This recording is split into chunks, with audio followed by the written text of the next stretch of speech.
이제 하나님 말씀 함께 보겠습니다. 요한복음 13장 1절로 14절 말씀입니다. 요한복음 13장 1절로 14절 말씀 제가 읽어드리겠습니다. 6월절 전에 예수께서 자기가 세상을 떠나 아버지께로 돌아가실 때가 이른 줄 아시고 세상에 있는 자기 사람들을 사랑하시되 끝까지 사랑하시니라. 마귀가 벌써 시몬의 아들 가롯 유다의 마음에 예수를 팔려는 생각을 넣었더라. 저녁 먹는 중 예수는 아버지께서 모든 것을 자기 손에 맡기신 것과 또 자기가 하나님께로부터 오셨다가 하나님께로 돌아가실 것을 아시고 저녁 잡수시던 자리에서 일어나 겉옷을 벗고 수건을 가져다가 허리에 두르시고 이에 대야에 물을 떠서 제자들의 발을 씻으시고 그 두르신 수건으로 닦기를 시작하여 시몬 베드로에게 이르시니 베드로가 이르되 주여 주께서 내 발을 씻으시나이까? 예수께서 대답하여 이르시되 내가 하는 것을 내가 지금은 알지 못하나 이후에는 알리라. 베드로가 이르되 내 발을 절대로 씻지 못하시리이다. 예수께서 대답하시되 내가 너를 씻어주지 아니하면 내가 나와 상관이 없느니라. 시몬 베드로가 이르되 주여 내 발뿐 아니라 손과 머리도 씻어 주옵소서. 예수께서 이르시되 이미 목욕한 자는 발밖에 씻을 필요가 없느니라. 온몸이 깨끗하니라. 너희가 깨끗하나 다는 아니니라 하시니 이는 자기를 팔 자가 누구인지 아심이라. 그러므로 다는 깨끗하지 아니하다 하시니라. 그들의 발을 씻으신 후에 옷을 입으시고 다시 앉아 그들에게 이르시되 내가 너희에게 행한 것을 너희가 아느냐? 너희가 나를 선생이라 또는 주라 하니 너희 말이 옳도다. 내가 그러하다. 내가 주와 또는 선생이 되어 너희 발을 씻었으니 너희도 서로 발을 씻어주는 것이 옳으니라. 아멘. 잠시 기도하고 말씀 나누겠습니다. 사랑과 은혜가 풍성하신 하나님 아버지, 이 시간 하나님의 말씀을 듣습니다. 성령께서 우리 가운데 임재하여 주셔서 우리의 마음 문을 활짝 열어주시고 말씀을 깨닫게 하시고 그 말씀대로 살아낼 수 있는 은혜를 더하여 주옵소서. 그로 인하여 하나님의 능력을 우리의 삶 가운데 체험케 되는 복된 주의 백성들 다 되게 하여 주옵소서. 감사드리며 예수님의 이름으로 기도드리옵나이다. 아멘. 저는 한국을 떠나온 지가 한 9년이 좀 넘었습니다. 제가 한국을 떠나면서 유학길에 오르는 그 출국 전날 그 마지막 저녁 식사의 자리를 저는 지금도 또렷이 기억하고 있습니다. 미리 준비된 자리에 한 상도 아니고 두 상이나 가득 차려진 그 음식들과 한국에서의 마지막 저녁 시간을 함께 하기 위해서 함께 모인 가족들 또 친구들 이렇게 집안을 가득 채울 정도로 많은 이들이 함께 했었습니다. 나누었던 지난 추억 얘기에 참 따뜻했고 또 새롭게 펼쳐질 그 앞날의 기대감에 마음이 설레었습니다. 한편으로는 헤어질 일에 대해 아쉬움도 있었지만 더 성숙한 모습으로 다시 만날 것을 기대하면서 감사했었습니다. 지금도 그때를 생각하게 되면 참 힘이 나고 코끝도 찡해지곤 합니다. 예수님께서 3년 동안이나 동고동락했던 그 제자들과 이 땅에서 보내는 마지막 저녁 식사의 시간, 그날의 분위기도 한국을 떠나던 저의 마지막 저녁 식사의 시간 같아야만 했습니다. 아니, 그보다 훨씬 더 뜨겁고 훨씬 더 간절하고 훨씬 더 애틋해야만 했습니다. 하지만 그날의 분위기는 전혀 그렇지가 않았습니다. 오히려 무지와 무관심, 다툼과 배신만이 그 시간을 가득 채우고 있었습니다. 사실 그 어두운 분위기는 식사 자리에서부터 시작된 것이 아니었습니다. 그 자리에 모이기 이전부터 예수님께서 예루살렘으로 입성하시기 전부터 그들 가운데 이미 시작된 일이었습니다. 예수님께서 마태복음 19장 28절에서 제자들에게 한 가지 약속을 하십니다. 어떤 약속이었냐? 인자가 자기 영광의 보좌에 앉을 때 나를 따르는 너희도 12보좌에 앉아 이스라엘 12지파를 심판하리라. 이런 약속을 하십니다. 예수님께서 이 약속의 말씀을 하시자마자 제자들은 이제 예수님께서 예루살렘으로 올라가셔서 이스라엘을 로마의 압제로부터 해방시키고 예수님의 나라가 새롭게 시작될 줄 믿었습니다. 그렇기에 주님으로 인해 새롭게 시작될 그 영광의 나라에서 더 높은 자리에 앉겠다고 서로 다투었던 것이죠. 요한과 야고보 이 두 형제의 어머니가 예수님께 나와 자신의 두 아들을 주님의 좌편에 또 우편에 앉혀달라고 요청하면서 이 논쟁의 불길은 점점 더 거세어졌던 것이죠. 예수님께서는 지금 자기를 부인하고 가장 낮은 자리 십자가의 그 비장한 죽음을 향해 걸어가고 있는데 제자들은 하나같이 그런 예수님과는 정반대의 길, 부귀와 권력의 높은 자리를 그곳을 향해 가고 있었던 것입니다. 제자들은 이렇게 누가 더 크냐 하는 이 문제로 논쟁을 벌이느라 주님과의 마지막 만찬의 자리를 제대로 준비하지 못했습니다. 예수님과의 3년간의 공생의 기간 동안 그 시간을 함께 해온 제자들이었기에 유월절을 지키러 예루살렘으로 올라오는 일이 이번이 처음이 아니었을 것입니다. 그렇게 제자들은 이 유월절이 어떤 의미가 있는지, 유월절을 어떻게 준비해야 하는지 다 알고 있었습니다. 유월절이 되면 흩어져 있던 유대인들은 이 절기를 지키기 위해 예루살렘으로 다 모여들었습니다. 평소에 예루살렘의 인구가 약 5만 명 가량 되었는데 이 유월절 기간에는 4배, 5배나 되는 많은 사람들이 예루살렘으로 모여들어서 가득 차게 되었다고 합니다. 그래서 이 유월절에는 이 빈방을 구하기가 쉽지 않았습니다. 그래서 대개가 유월절 며칠 전부터 미리 머물 곳을 잡아두기 마련이었습니다. 하지만 마가복음의 기록에 따르면 제자들은 이 예루살렘에서 예수님과 함께 보내게 되는 이 유월절을 위해서 아무런 준비도 하지 않은 것을 보게 됩니다. 마가복음 14장 12절에서 제자들이 예수님께 이렇게 묻습니다. 우리가 어디로 가서 선생님께서 유월절 음식을 잡수시게 준비하기를 원하시나이까? 참 제자들이 조금만 더 예수님께 집중했더라면 인자가 많은 고난을 받고 죽임을 당하실 거라고 그렇게 3번이나 말씀하신 그 예수님의 순환의 예고의 말씀을 떠올릴 수 있었을 텐데, 아니 그 말씀이 아니더라도 바로 앞서 일어난 사건, 한 여인이 주님의 몸에 향유를 부은 일이 주님께서 장사 되실 것을 미리 준비하였다고 말씀하신 그 주님의 말씀을 좀 더 깊이 생각해 보았더라면 제자들은 서둘러서 주님과의 마지막 저녁 식사를 위해 머물 곳을 준비할 수 있었을 텐데 제자들은 그러지 못했습니다. 아니 이런 영적인 의미가 아니더라도 그냥 이미 예루살렘에서 유월절을 보낸 경험이 있었기에 제자된 도리로서라도 미리 머물 곳을 마련해야 한다는 것을 알고 있으면서도 그들은 그저 예수님께 묻기만 할 뿐이었습니다. 더 정확히 말하면 묻는 것처럼 보일 뿐 실상은 예수님께 이 장소를 마련해야 할 책임을 떠넘겼던 것입니다. 유월절 만찬 준비는 원래 제자들의 해야 할 몫이었습니다. 장소며 음식이며 모든 것을 제자들이 준비하고 예수님을 모셔야만 했습니다. 제자들이 이야기하듯이 예수님은 그들의 선생이요 주님이셨기 때문입니다. 그렇지만 그들에게는 유월절 만찬을 준비할 의지도 마음의 여유도 없었습니다. 왜냐하면 제자들은 지금 다른 이보다 더 높아지려 하는, 더 커지려 하는 생각들로 그들의 머리가 가득, 그 생각으로 가득 차 있었기 때문입니다. 그러나 예수님께서는 이 제자들의 질문에 슬픈 내색 하나 하지 않으시고 마가복음 14장 13절에서 이렇게 말씀하십니다. 성내로 들어가라. 그리하면 물 한 동이를 가지고 가는 사람을 만나리니 그를 따라가라 말씀합니다. 그 당시에 물동이들은 항상 여종들이 지고 다녔습니다.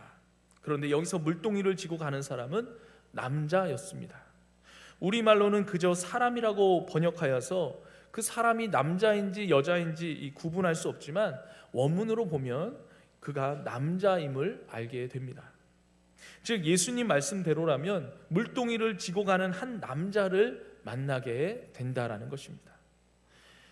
물론 이 남자가 물동이를 지는 일이 거의 없었기 때문에 이 물동이를 지고 가는 남자는 이 제자들의 눈에 금방 띄었을 것입니다. 하지만 이보다도 더 중요한 의미는 예수님께서 유월절을 위해 머물 곳을 준비하시는 이 일이 마치 남자가 물동이를 지고 가는 일같이 상식적인 일이 아닌 이상하리만치 특별하게 준비된다는 것을 의미하는 것입니다. 이후에 일어난 일들도 기적과도 같았습니다. 물동이를 지고 가는 남자를 따라가 만나게 된 그 집 주인이 아무런 질문도 하지 않고 그저 미리 예비된 다락방을 마음껏 사용하도록 그저 말없이 내어주는 것이었습니다. 결국 서로 시기하며 분쟁하느라 아무런 준비도 하지 못한 이 악하고 어리석은 제자들을 대신해서 예수님께서는 신비로운 방법으로 이렇게 만찬의 자리를 친히 준비하셨던 것입니다. 하나님께서는 예수 그리스도를 통하여 이 놀라운 은혜와 사랑을 오늘 우리에게도 부어주십니다. 우리 또한 주님과의 마지막 만찬 자리에서까지 세상에서 높아지고 커지기를 바라고 또 세상 일들로 고민하며 서로 다투던 그러한 제자들과 같은, 아니 어쩌면 그보다도 더 연약하고 악한 사람들 아닙니까? 이러한 준비되지 못한 자격 없는 우리들을 예수님께서는 친히 지금도 준비해 주신 만찬의 자리로 저희들을 때마다 초대하여 주시고 주님의 생명의 떡을 먹여주시고 함께 교제하기를 원하시고 계십니다. 이 놀라운 주님의 은혜를 기억하면서 특별히 이번 고난주간을 지내며 다시 이 주님의 은혜를 만나고 경험하게 되기를 간절히 바랍니다.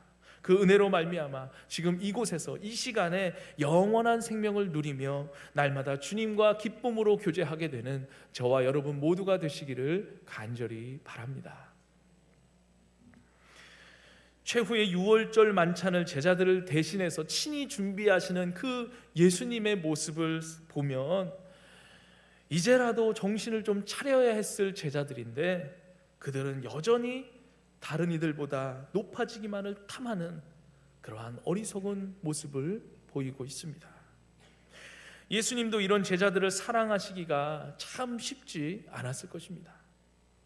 본문 1절에서 제자들을 향한 예수님의 마음을 엿볼 수 있습니다. 유월절 전에 예수께서 자기가 세상을 떠나 아버지께로 돌아가실 때가 이른 줄 아시고 세상에 있는 자기 사람을 사랑하시되 끝까지 사랑하시니라. 사랑하시되 끝까지 사랑하시니라. 이 말에 담겨 있는 의미가 뭐냐면 사랑할 수 없는, 사랑하기가 힘든 이들을 끝까지 사랑했다라는 말입니다. 식사 자리 이전부터 있었던 누가 더 크냐라는 그 논쟁이 예수님이 친히 만찬의 자리를 만들어 주셨음에도 불구하고 여전히 사그러들지 않고 계속되고 있었던 것입니다. 이러한 상황, 제자 공동체가 누가 더 크냐라는 논쟁으로 분열의 위기 가운데 빠져 있는 이 상황에서 오늘 본문의 이 최후의 만찬이 시작되었던 것입니다.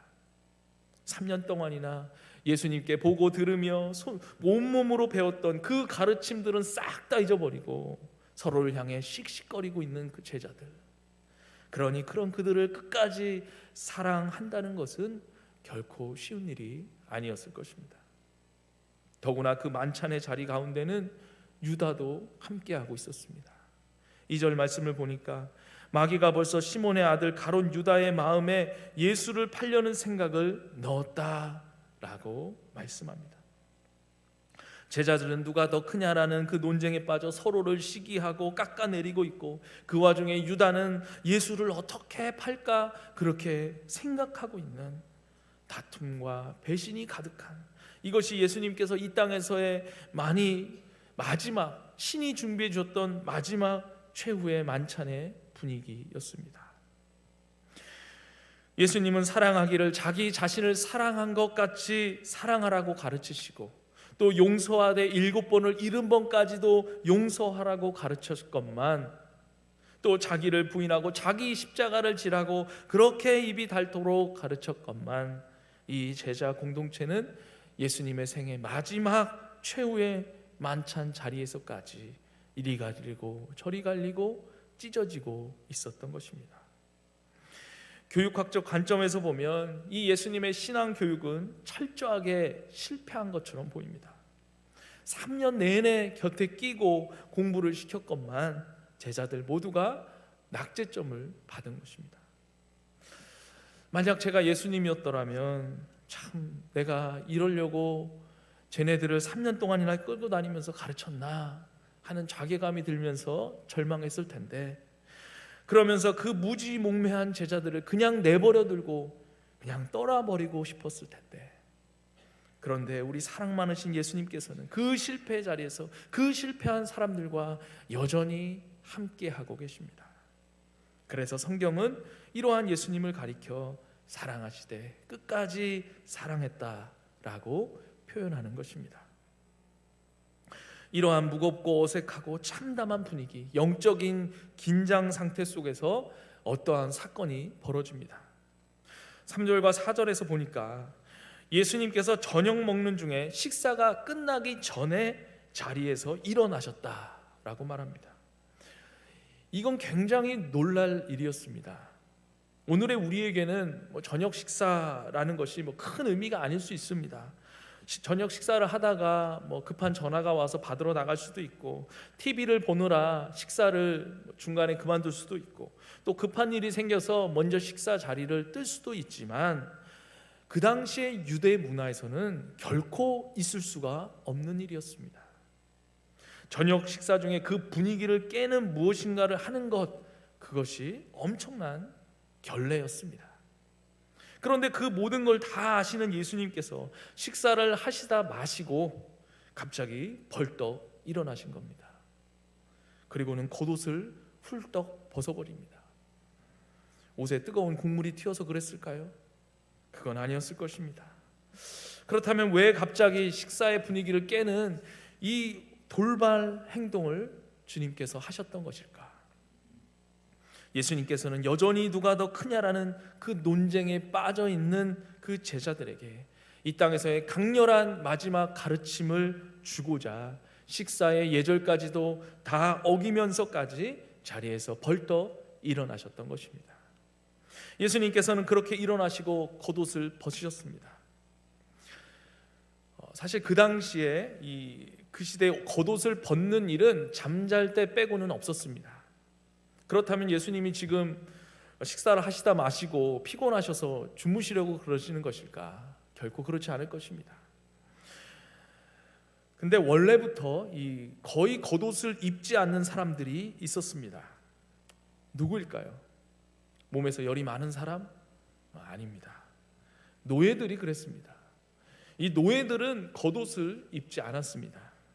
노예는 겉옷을 벗어서 내 몸에 당신을 해할 만한 어떠한 무기가 없습니다, 나는 비무장입니다, 이것을 보여주기 위해서 노예는 거의 벗고 있었던 것입니다.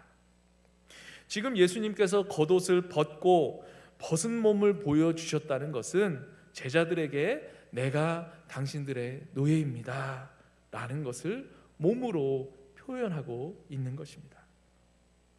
그렇다면 그 당시에 노예가 집에서 주로 하는 일이 뭐였느냐? 주인이 밖에 나갔다 집에 돌아오면 노예는 마중을 나가서 자신의 겉옷을 벗고 허리에 두르고 주인의 신발끈을 이렇게 풀어주면서 발을 씻어주는 겁니다. 노예가 정확히 그런 일을 했던 거예요. 그러니 지금 예수님께서 노예가 하고 있는 일을 하고 있는 겁니다. 마가복음 1장 7절에 보면 세례 요한이 자신을 가리켜서 나는 예수님의 신발끈을 풀기도 감당하지 못합니다 라고 말씀합니다. 이 말의 의미가 뭐냐면 이 요한 자신은 예수님의 노예도 될 수 없다, 그만한 자격도 없다, 그런 의미입니다. 예수님께서 이러한 충격적인 행동으로 제자들에게 자신이 친히 준비해 주신 그 마지막 식사 자리에서 마지막 밥상머리 교육을 하고 있는 것입니다. 겉옷을 벗으신 예수님께서는 이제 수건을 가져다가 허리에 두르시고 대야에 물을 담아 제자들의 발을 씻기십니다. 자신을 배신할 유다의 그 더러운 발까지도 다 씻겨 주십니다. 그런데 왜 갑자기 밥 먹다 말고 제자들의 발을 씻기셨을까요? 이것에 대해 잘 이해하기 위해서는 그 당시에 유대인의 그 식사 문화를 잘 알아야 합니다. 유대인들은 우리처럼 이렇게 식탁에 앉아서 식사를 하는 것이 아니라 이 비스듬히 이렇게 누워서 식사를 했습니다. 왼손을 이렇게 머리에 기대고 이렇게 비스듬히 누워서 오른손으로 이렇게 음식을 먹는 이러한 방식이 그 당시의 유대의 문화의 식사법이었습니다. 제가 어릴 때는 누워서 이렇게 밥을 먹으려고 그러면 할머니께서 너 누워서 밥 먹으면 뭐 된다? 소 된다. 그러면서 빨리 일어나라고 막 호통치고 그러셨는데 유대인들은 누워서 식사를 했다는 거죠.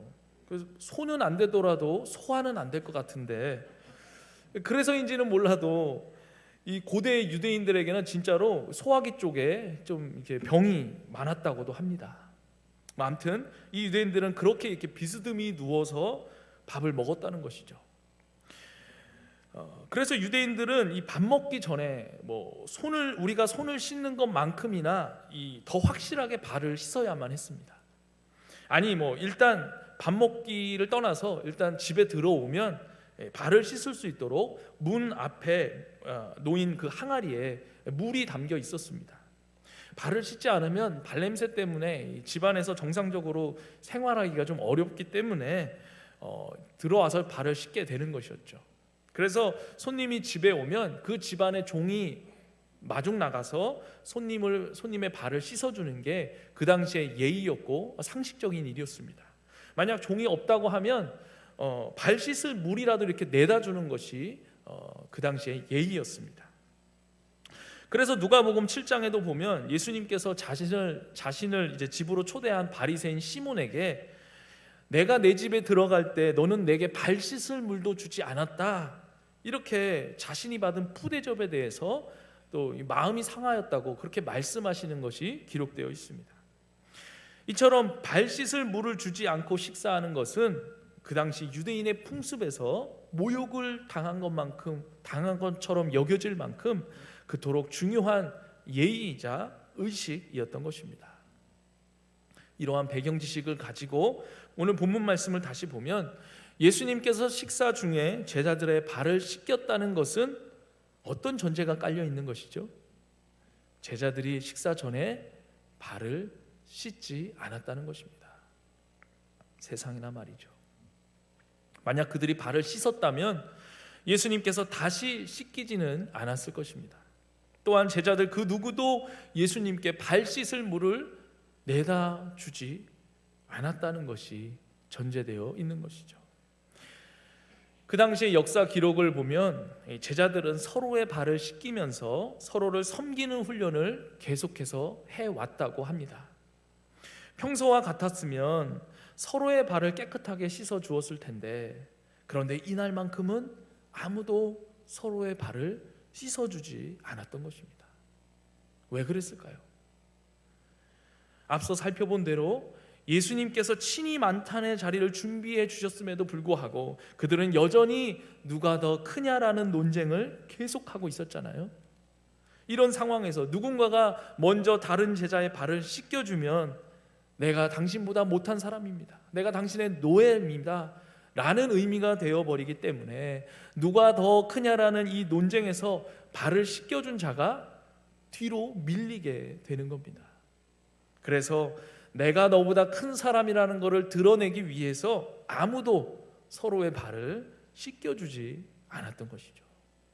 그러다 보니 고래싸움에 새우등 터지듯이 제자들이 예수님 발도 씻어드리지 않았고 씻을 물조차 드리지 않았던 겁니다.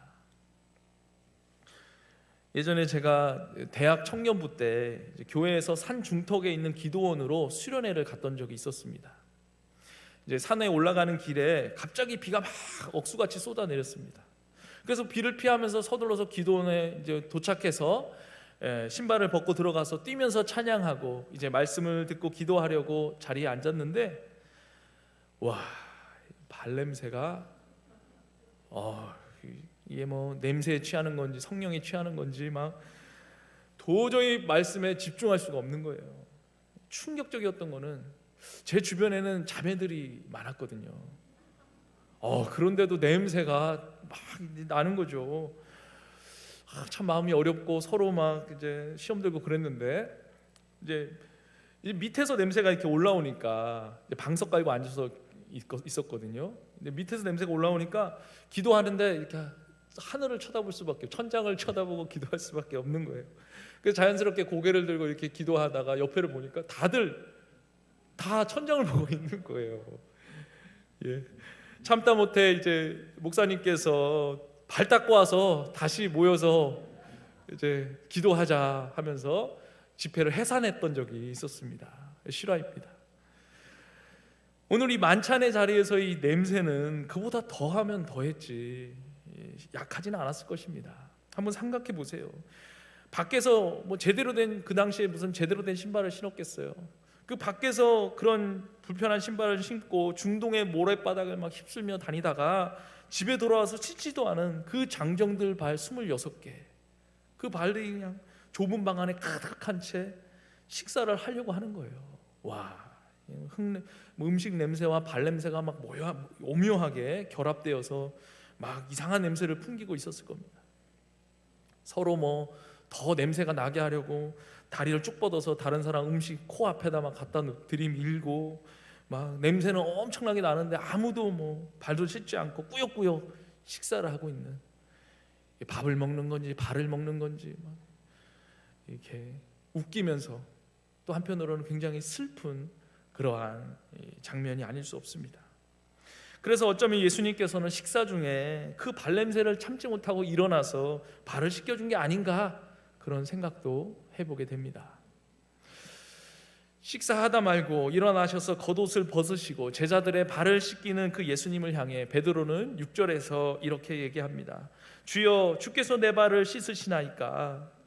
예수님께서 저의 발을 씻기시다니요, 이건 말도 안 되는 일입니다 라고 소리칩니다.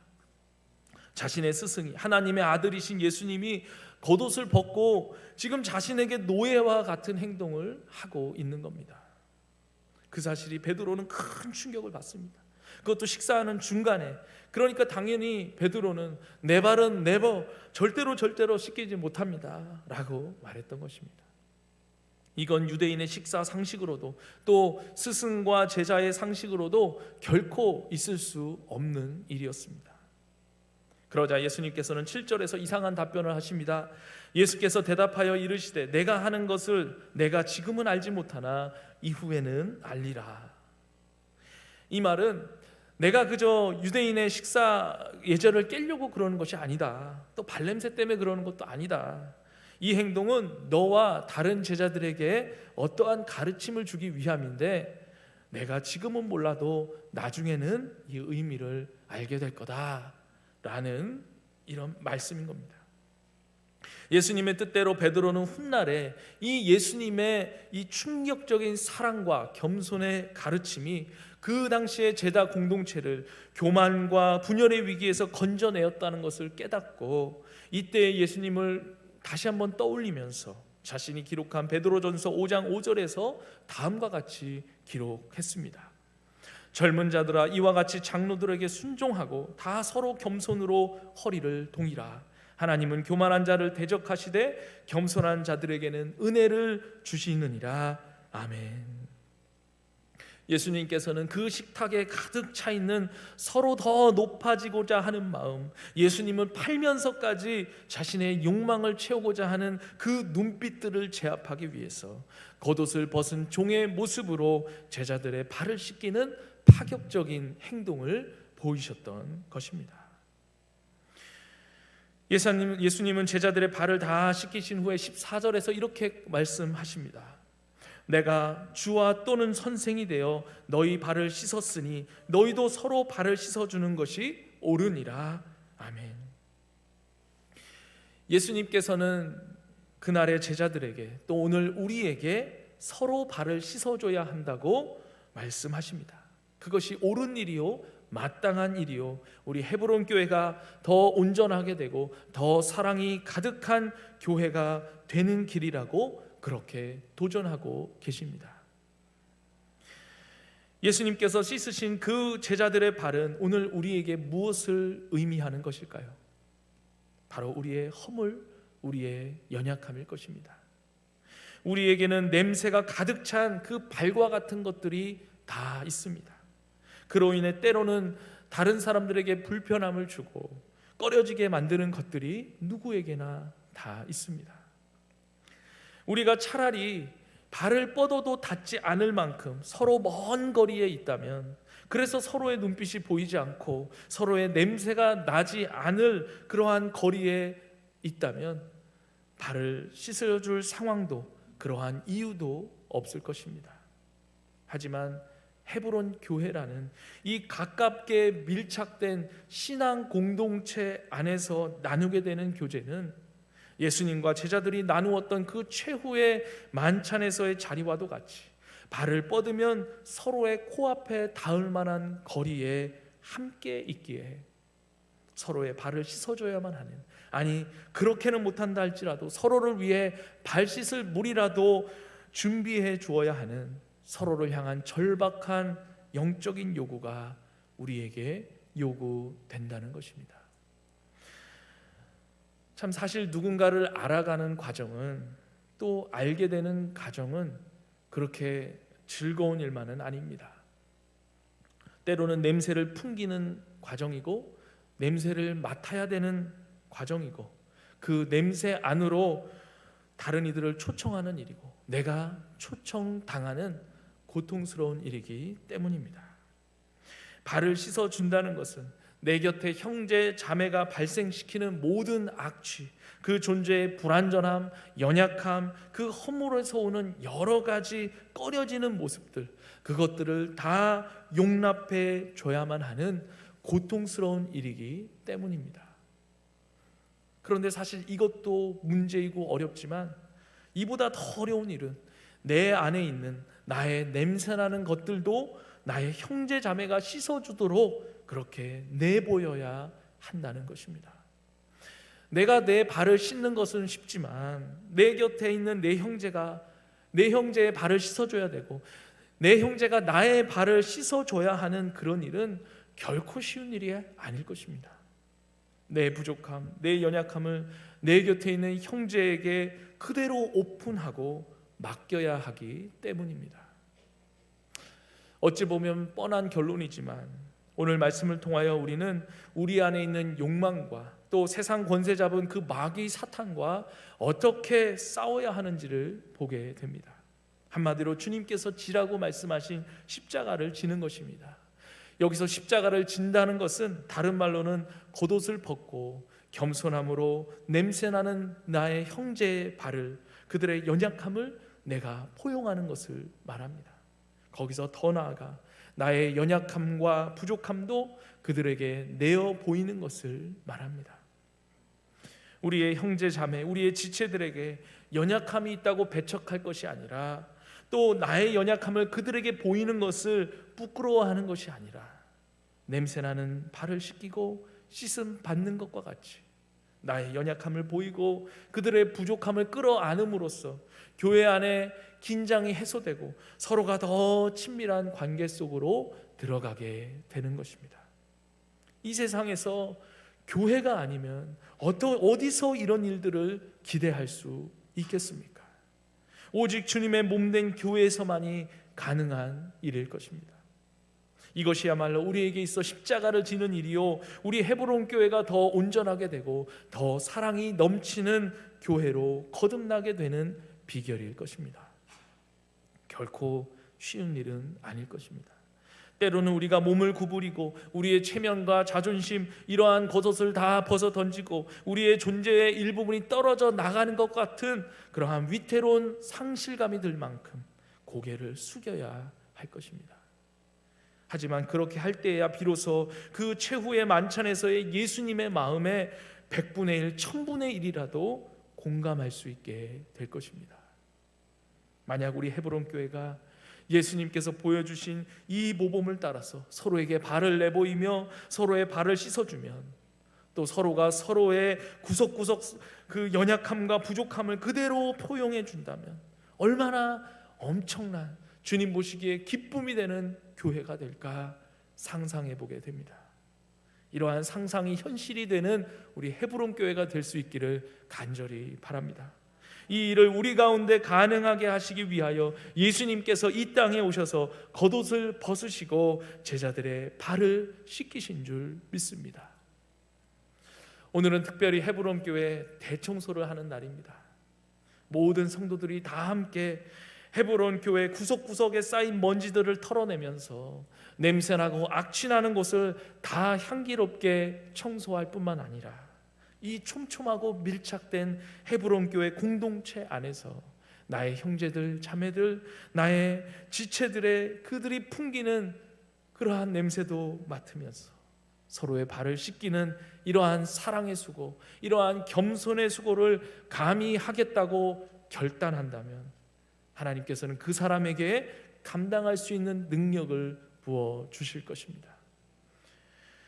에베소서 4장 1절로 3절의 말씀을 오늘 설교의 결론으로 읽고 마치고자 합니다. 그러므로 주 안에서 갇힌 내가 너희를 권하노니 너희가 부르심을 받은 일에 합당하게 행하여 모든 겸손과 온유로 하고 오래 참음으로 사랑 가운데서 서로 용납하고 평안에 매는 줄로 성령이 하나 되게 하신 것을 힘써 지키라. 아멘.